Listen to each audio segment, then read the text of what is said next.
Tu souffres d'anxiété sociale depuis trop longtemps. Tu te condamnes à rester méprisé, isolé, ignoré depuis trop longtemps.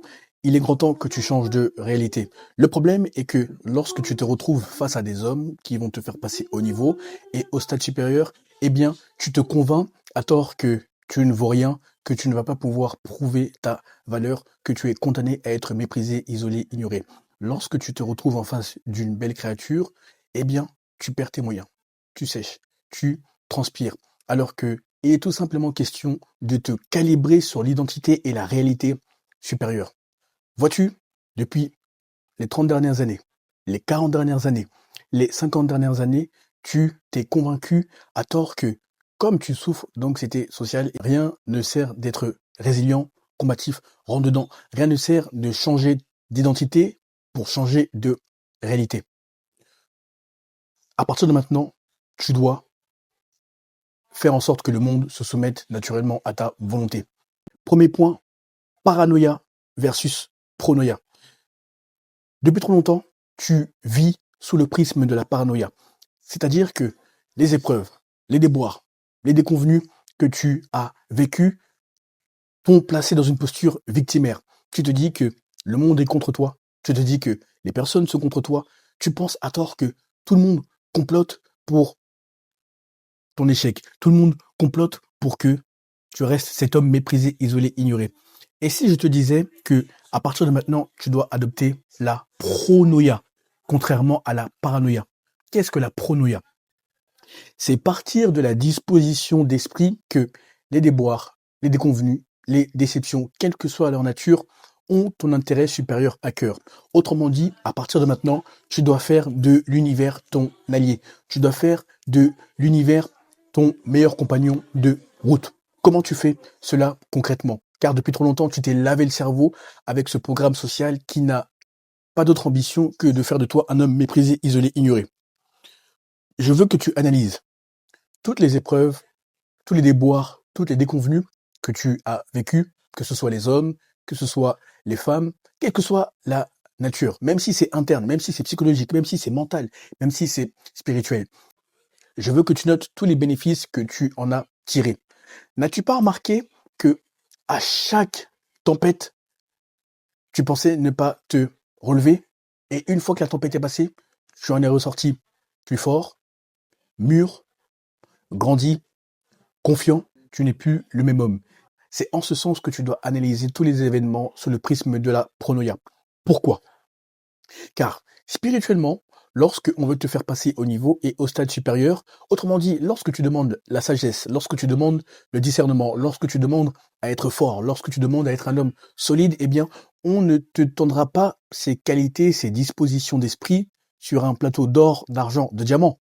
Bien au contraire, on te mettra des épreuves qui sont destinées à te briser, à te casser, tel un diamant brut qui ne demande qu'à être taillé, poli et exposé au monde, comme je le dis souvent. Quel est le lien avec l'anxiété sociale et le fait de changer de réalité, car l'anxiété sociale n'est qu'une illusion? Souviens-toi, avant tu opérais sous le prisme de la paranoïa, donc tu te disais que tout le monde est contre toi, tu te disais que les circonstances s'acharnent contre ta personne, contre ton âme, contre ton corps, contre ta destinée. Eh bien, tu avais ce signal faible de victime, tu avais une posture victimaire. Donc, lorsque on te regarde dans le monde physique, on voit un homme qu'on n'a pas envie de respecter, on voit un homme qui subit la vie, qui est recroquevillé sur lui-même, qui n'a pas de standard. Bref, on voit une serpillère, une petite femmelette.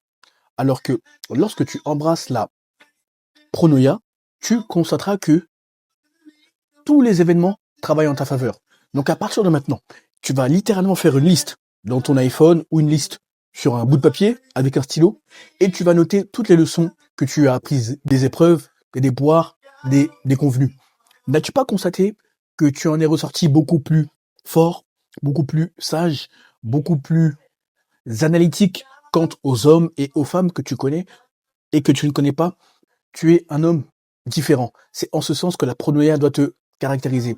C'est-à-dire que l'univers, l'intelligence infinie, les dimensions spirituelles, le monde invisible ont constamment tes intérêts à cœur.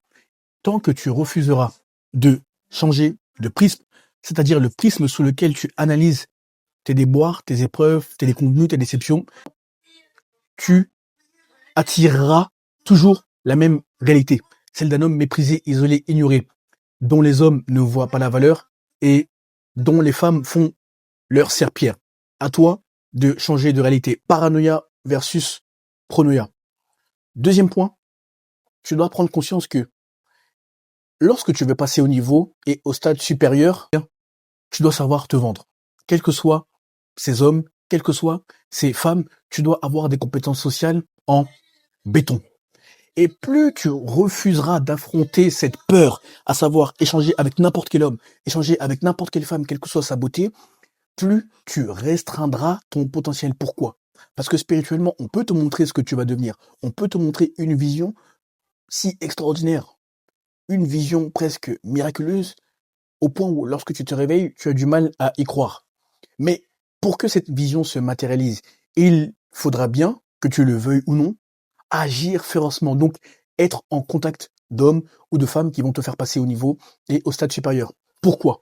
Parce que si tu n'es pas là où tu souhaites être, si tu sais que ton potentiel n'est pas encore exploité, si tu sais que ce feu intérieur ne demande qu'à se matérialiser, qu'à se manifester, et que malheureusement, ce n'est pas encore le cas, c'est juste que tu ne serres pas assez de mains ou tu ne fais pas assez la bise. Bref, tu es un homme unidimensionnel qui se restreint dans son caractère unidimensionnel, justement, à savoir son intellect, peut-être son physique, peut-être ses finances, peut-être l'autorité qu'il peut exercer sur les uns et les autres, mais le potentiel est incomplet. Donc, à partir de maintenant, tu dois retenir cette phrase.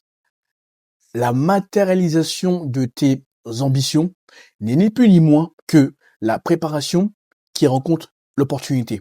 Je répète, la matérialisation de tes ambitions, de tes visions, n'est ni plus ni moins que la préparation qui rencontre l'opportunité. Or, comment la préparation rencontre l'opportunité? C'est très simple. Lorsque tu es seul, ou lorsque tu es entouré d'hommes et de femmes, lorsque tu vis, tout simplement, quel est le dialogue mental que tu entretiens?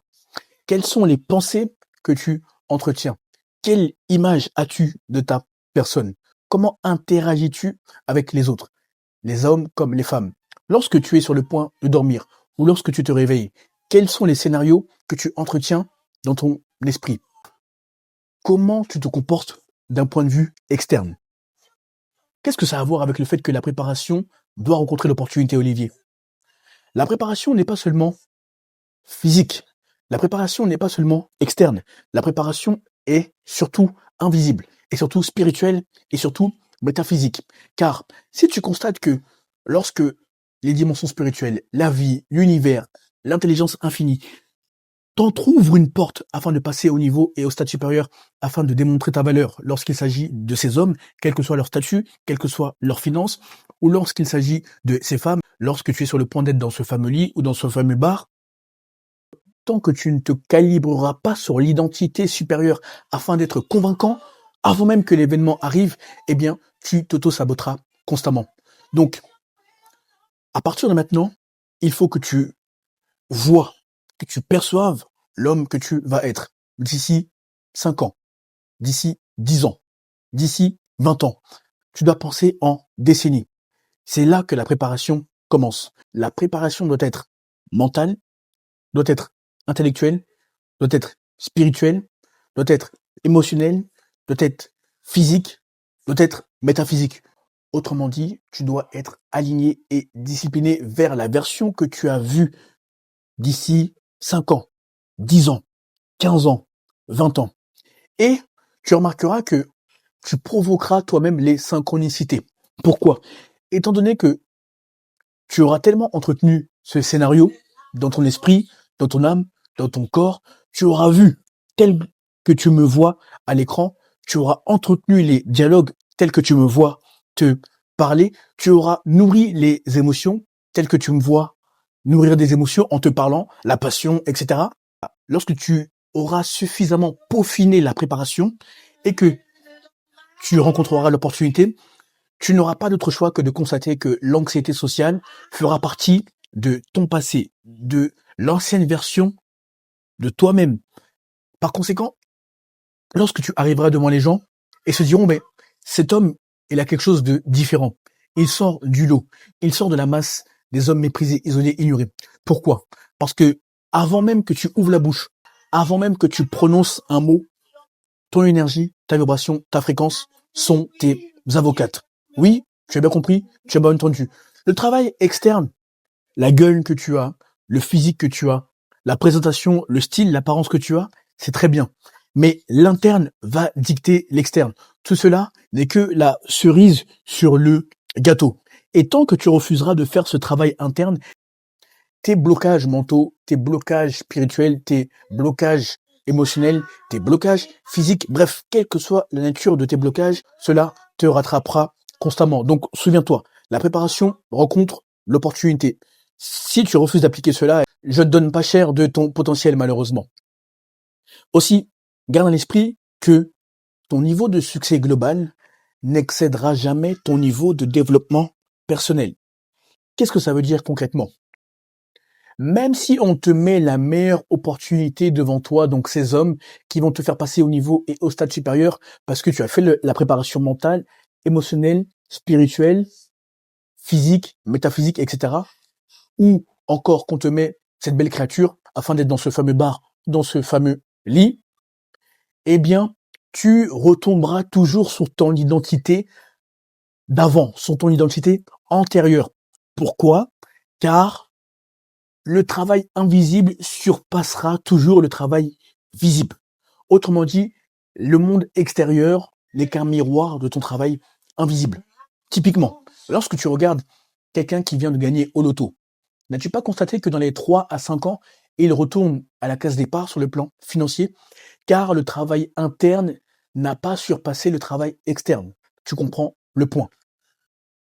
Troisième point, je vais te raconter une anecdote qui étaye tout ce que je dis, car le contenu est concret. Ça ne sort pas des livres, ça ne sort pas des podcasts. Souviens-toi, premier point, je t'ai dit la pronoia versus la paranoïa. À toi de faire un choix. Deuxième point, la matérialisation de tes ambitions, de tes visions, n'est ni plus ni moins que la préparation qui rencontre l'opportunité. Troisième point, là, j'y viens. Lorsque j'ai rencontré mon mentor en diplomatie, les premières fois, il m'a donné une règle qui a changé ma perspective des relations sociales, la manière dont je vois les hommes et la manière dont je vois les femmes.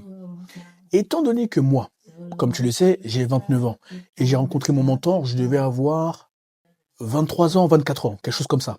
Donc ça fait un moment qu'on se connaît. On s'est connus en 2021, 2022. Oui, on s'est connus dans ces eaux-là. Bon, mais avant de le rencontrer, j'ai fait le travail dont je te parle tant, que je te prêche tant. Qu'est-ce que je faisais? J'avais aucun contact dans la diplomatie. Je n'étais pas issu de ce sérail-là. Que ce soit tout ce qui est droit, avocat, magistrat, diplomate ou entrepreneur. Bref, c'était moi, mon cerveau, mes couilles et les dimensions spirituelles qui m'accompagnaient et qui m'ont toujours accompagné jusque-là. Donc, je prenais le contrôle de mon esprit. Je me demandais comment les diplomates, ils s'expriment.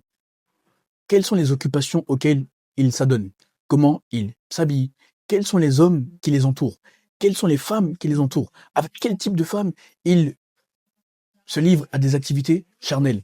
Bref, tu as bien compris. J'analysais de A à Z. Mais comment tu as analysé cela, Olivier? Bah, tu as YouTube. De A à Z, je regardais comment ces gens vivaient. Ensuite, une fois que j'ai compris ça, bon, je me suis dit, ok, tu as un background en droit, maintenant prépare-toi pour le jour où tu vas rentrer dans ce monde-là. Donc, je visualisais, comme je te le dis, je me voyais serrer des mains, comme je te le dis, je me voyais échanger, convaincre. Bref, tout ce que je te prêche, tout ce que je te dis, je l'ai appliqué à ma personne. Maintenant, lorsque je vais rencontrer mon mentor, donc entre la préparation et l'opportunité, il y a eu 2 ans. Effectivement, ouais.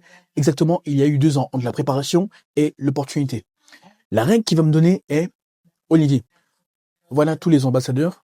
C'est-à-dire qu'il y avait un salon, nous les voyons, mais eux ne nous voyaient pas.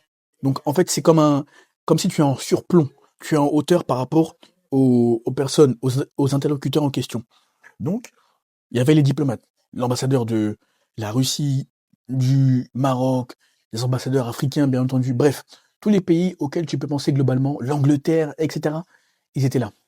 Donc il m'a donné une règle. Il m'a dit, Olivier, n'oublie pas, j'ai besoin de toi, d'un jeune qui va m'accompagner dans ce chemin. En effet, lui, il était dans la diplomatie depuis au moins 25-30 ans. Il est plus âgé que moi. Et il est plus âgé que Hugo. Donc il me dit, Olivier, tu n'es pas issu de ce monde, mais je vais te donner une règle. Lorsque tu rencontres les ambassadeurs, lorsque tu rencontres un ambassadeur dans une ambassade, eh bien, il n'y a plus de barrière sociale. C'est-à-dire que l'ambassade favorise la neutralité. Donc, quand bien même tu n'es pas ambassadeur et que lui, il est ambassadeur, ou quel que soit son titre au niveau diplomatique, eh bien, vu le lieu dans lequel vous êtes considéré comme neutre. Donc, il n'est pas au-dessus de toi, tu n'es pas au-dessus de lui. Vous êtes au même niveau. Et là, je me suis dit, ok, il y a quelque chose à comprendre et à répliquer dans tous les domaines de la vie et à tout moment de la vie, justement. Pourquoi? Parce que le problème est que lorsque tu rencontres des hommes qui vont te faire passer au niveau et au stade supérieur, que ce soit ces investissements, que ce soit ces projets en commun, que ce soit ces présentations qu'ils vont potentiellement t'offrir et la valeur que tu vas apporter en contrepartie, eh bien, tu t'auto-sabotes. Tu te dis que tu n'es pas digne d'avoir tout cela. Tu te dis que c'est pour les autres, mais ce n'est pas pour toi. Tu te dis que les autres sont chanceux, mais que toi, tu vas devoir aller regarder. Non, toi, tu n'es pas là pour regarder les autres accomplir. Tu es là pour accomplir au même titre que les autres. Tu es là pour t'affirmer, pour faire des choses que personne n'a faites avant toi ou autour de toi. Que ce soit tes amis, que ce soit ta famille, que ce soit les gens que tu as connus lorsque tu étais dans tes grandes études, etc.